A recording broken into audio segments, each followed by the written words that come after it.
Muy buenos días. El día de hoy estamos celebrando a dos apóstoles, a Simón y a Judas Tadeo. Y es importante que nosotros podamos recordar o profundizar un poco sobre la importancia de los apóstoles. Sabemos que a ellos se les encomendó de una manera muy especial el dar testimonio de quién es Jesús y de la vida que Jesús vino a darnos. Son a los apóstoles las columnas de quienes la iglesia se fundamenta. Son los apóstoles quienes escribieron muchos de los textos que nosotros tenemos como inspirados por obra del Espíritu Santo. Y son precisamente los apóstoles, aquellos que estuvieron muy cerca del ministerio de Jesús, aquellos a quienes Jesús llamó por su nombre para que estuvieran con él y para enviarlos a predicar. ¿Qué es lo que hizo diferente a estos 12 del resto de la multitud que seguía a Jesús?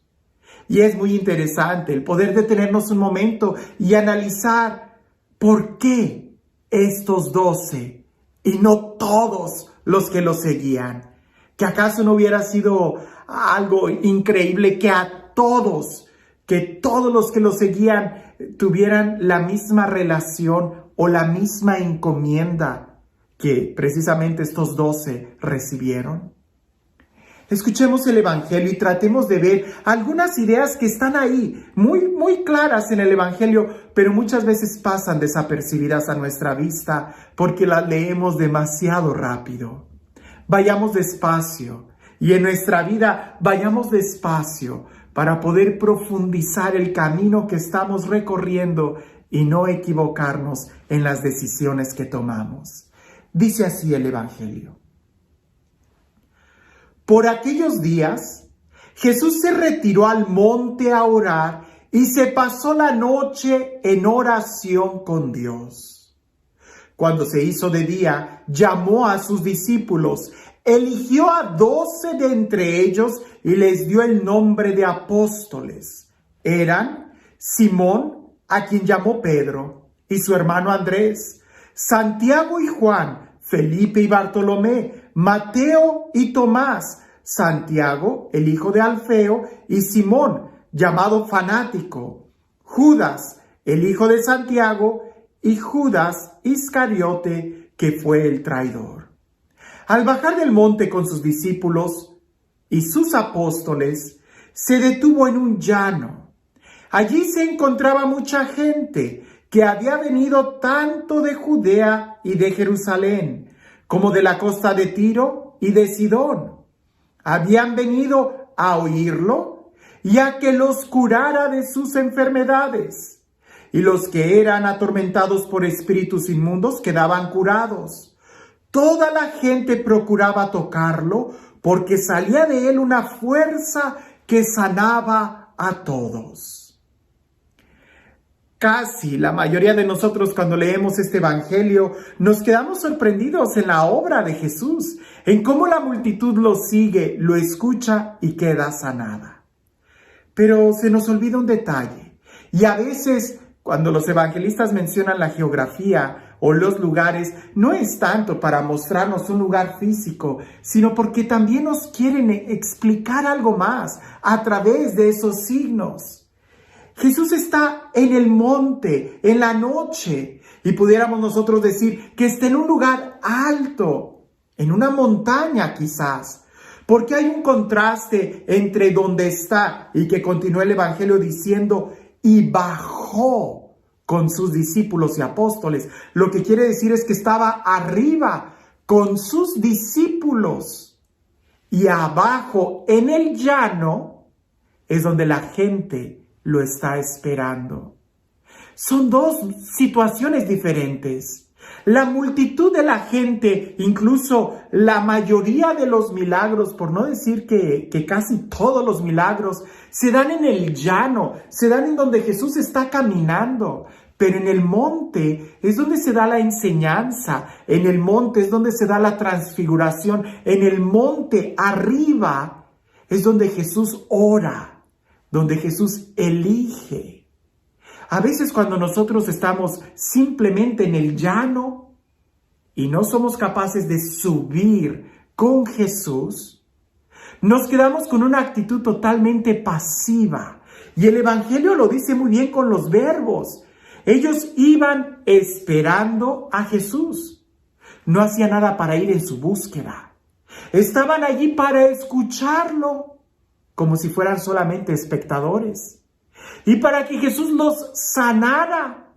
Incluso algunos querían tocarlo para sentir la fuerza que salía de Jesús.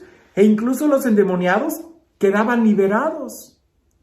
Es decir, no queda la menor duda en que Jesús tiene la capacidad de sanar, de liberar y que hay una fuerza que sale de Él. Por supuesto, Él es Dios.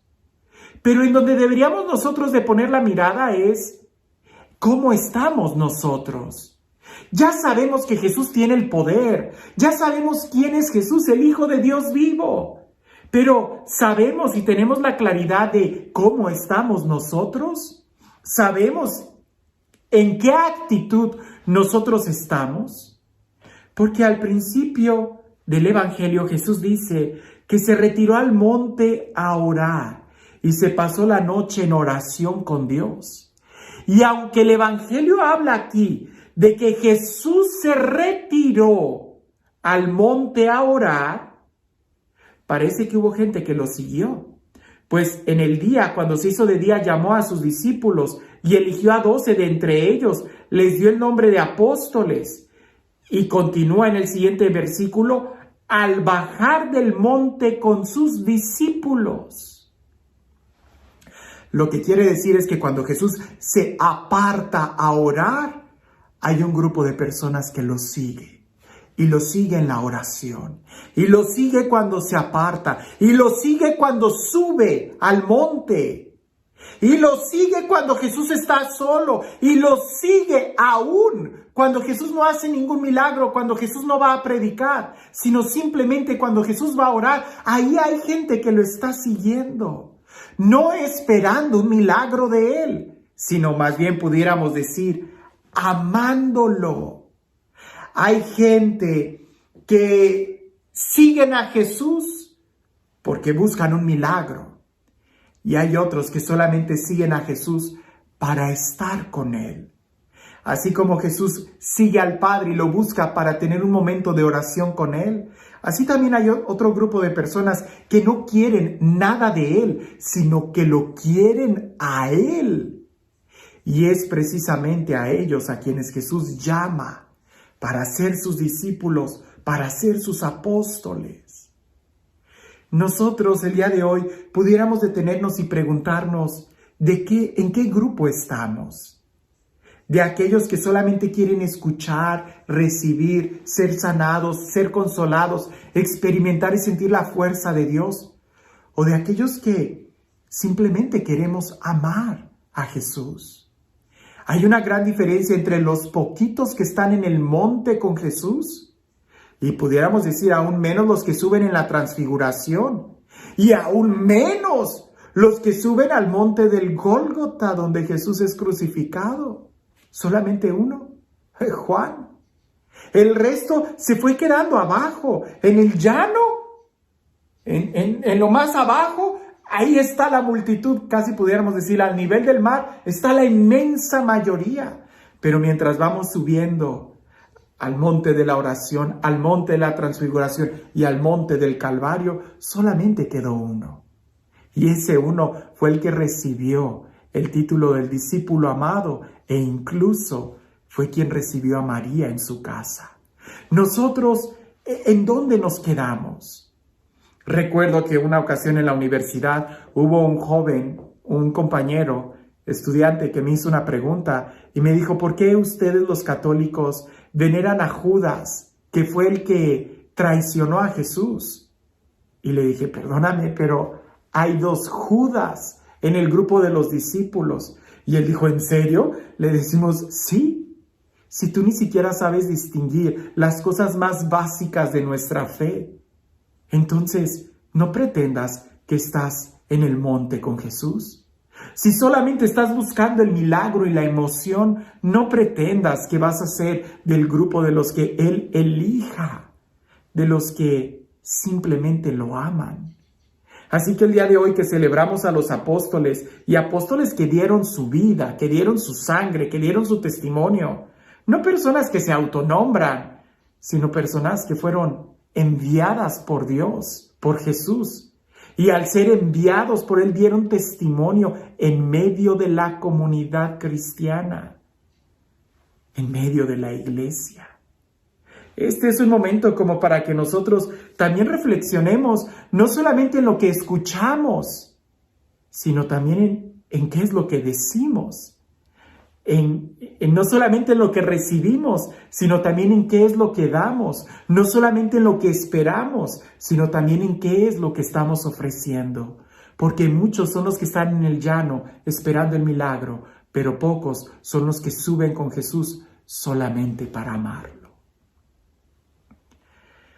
Y este Dios, el Dios del amor, el Dios de la vida, el Dios que nos invita a subir con Él al monte de la oración, al monte de su presencia. El Dios que nos llama a cada uno por nuestro nombre, porque Él busca y quiere tener una amistad personal con nosotros. Que sea Él quien el día de hoy te bendiga.